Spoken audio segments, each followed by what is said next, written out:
ဒီဗီဒီယိုကိုကြည့်နေတဲ့သူတွေထဲမှာ Gmail အကောင့်ဖြတ်မတက်တဲ့သူတွေရှိလားရှိတဲ့ဆိုရင်ကျွန်တော်ဗီဒီယိုလေးကိုအဆုံးထိကြည့်ပေးပါဒါဆိုရင်မိတ်ဆွေတို့အားလုံး Gmail အကောင့်ကိုလွယ်လွယ်ကူဖြတ်တက်သွားပါလိမ့်မယ်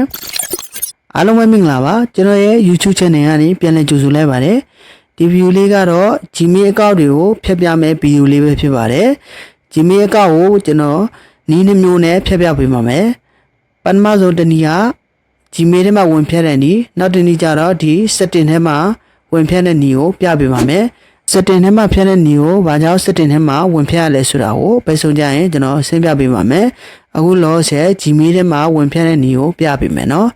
အဲဆိုရင်ကျွန်တော် Gmail ရဲ့တစ်ချက်နှိပ်ပါ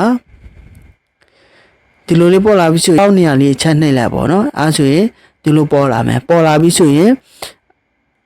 အောက်လေးကိုအပေါ်လေးကိုဆွဲချလိုက်ပါအပေါ်လေးဆွဲတက်လိုက်ပါဆွဲတက်ပြီဆိုရင်ဒီမှာ manage account on this device ဆိုတာရှိရနော်အဲ့ဒါလေးချက်နှိပ်ပြီပါ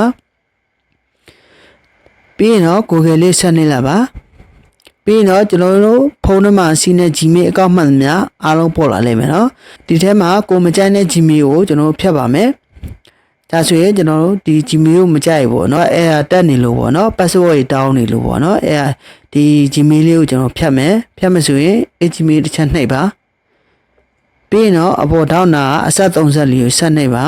ပြီးရင်ဒီမှာ remove account ဆိုတာရှိတယ်เนาะအဲ့ဒါလေးချက်နှိပ်ပါပြီးရင်တော့ remove account လေးဆက်နှိပ်လိုက်ပါဒါဆိုရင်အဲ့ဒီခုနက Gmail ကပြတ်သွားပြီပေါ့เนาะဒါကတော့ Gmail ထဲမှာဖြတ်တဲ့နည်းပေါ့เนาะဟုတ်ပြီအဲဆိုရင် setting ထဲမှာဖြတ်တဲ့နည်းလေးကိုချက်ကြည့်လိုက်အောင်ဒီ setting ထဲမှာဘာကြောင့်ဝင်ဖြတ်ရလဲဆိုရင်ကျွန်တော်တို့တချို့ဖုန်းတွေမှာပေါ့နော် YouTube တွေကြည့်မရအောင်ဒီလို error တွေတက်တယ်နော်သူ sign in ပြန်လုပ်ခိုင်းတယ်ပေါ့နော် password တွေပါပြန်တောင်းတာနော် account password တွေပါပြန်တောင်းတဲ့အနေထားပေါ့နော်ဒါမျိုးပေါ့နော်ဒါမျိုး error လေးပေါ့နော်ဒီမှာ sign in ပြန်လုပ်ခိုင်းတယ်ဒီလိုကတချို့ဖုန်းတွေမှာနော်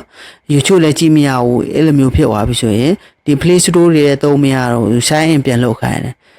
ပြီးရင် Gmail တွေထဲထဲဝင်မရတော့ဘူးပေါ့နော်အဲ့လိုအချိန်မျိုးနေမှာဆိုရင်ကျွန်တော်တို့ဒီဖုန်း setting ထဲမှာဝင်ဖြတ်ပေးရပါတယ် Gmail account ကိုဖြတ်ဖုန်း setting ထဲမှာဝင်ဖြတ်ပြီးတော့မှကျွန်တော်တို့ Gmail account တစ်ပြန်ဖွင့်ပြီးတော့မှ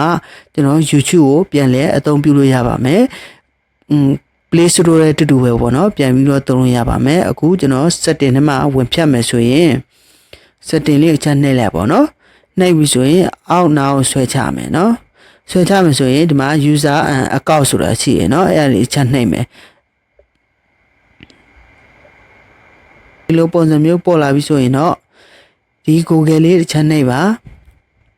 နှိပ်ပြီဆိုရင်ဒီမှာအကုန်လုံး Gmail ရှိသမျှအကုန်လုံးခုနပုံစံတိုင်းလင်းပေါ်လာမယ်နော်ဒီမှာခုနတော့အဲ့တက်နေတယ်ကျွန်တော် Gmail ကိုဖြတ်မယ်ဆိုရင် Gmail လေးကိုတစ်ချက်နှိပ်လိုက်ပေါ့နော်ပြီးတော့ဒီအပေါ်ထောက်နာအဆက်34ဆက်နှိပ်ပေါ့ပြီးဒီမှာ remove account ဆိုတာရှိတယ်အဲ့ဒါချက်နှိပ်တူတူပဲเนาะအားလုံးတူတူပဲဖြတ်နေရတော့ပြီး remove account နှိပ်ပေါ့เนาะဒါဆိုရင်အဲ့လိုမျိုးအဲ့ဒါတက်တဲ့ Gmail မှန်သမျှအကုန်ဖြတ်ပေါ့เนาะဖြတ်ပြီးတော့မှ Gmail account တွေပြန်ဖွင့်ပြီးရင်ကျွန်တော်တို့ YouTube ပါရေးပြန်ပြီးတော့သုံးလို့ရပြီပေါ့เนาะဒါဆိုရင်ကျွန်တော် setting ထဲမှာဝင်ဖြတ်တဲ့နည်းပေါ့เนาะဒီနည်း